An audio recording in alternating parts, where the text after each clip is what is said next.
நம்ம Ben Stokes abuse பண்ண 3 பேரை வாய் முக்கெல்லாம் உடைச்சி ரத்தம் சொட்ட சொட்ட அடிச்சிருக்காரு. அப்படி என்னதான் அவங்க செஞ்சாங்க அப்படின்னு சொல்லி தானே கேக்குறீங்க.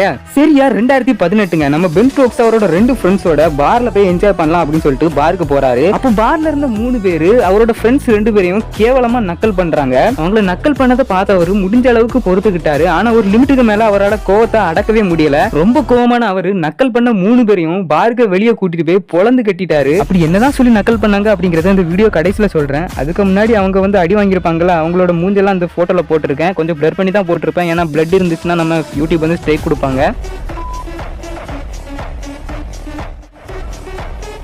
பென் ஸ்டோக்ஸ் ஒரு தரமான பேட்ஸ்மேன், சூப்பரான கிரிக்கெட் பிளேயர் அப்படிங்கிறது எல்லாருக்குமே தெரிஞ்ச விஷயம் தான். ஆனா அவர் இப்படி ஒரு பேட்ஸரா இருப்பாரு அப்படிங்கறது யாருமே எதிர்பார்த்திருக்க மாட்டாங்க. அப்படி என்னதான் சொல்லி நக்கல் பண்ணாங்க அப்படின்னா, அவரோட ஃப்ரெண்ட்ஸ் இருக்காங்கல்ல, அவங்க 2 பேருமே கே கப்பிள். சோ அதை வச்சுதான் அவரோட ஃப்ரெண்ட்ஸ் 2 பேரையுமே கேவலமா நக்கல் பண்ணிருப்பாங்க. என்னதான் இருந்தாலும் ஃப்ரெண்ட்ஸ் இல்லையா, அதனால அவருக்கு ரொம்ப கோவம் வந்து அடிச்சிட்டாரு.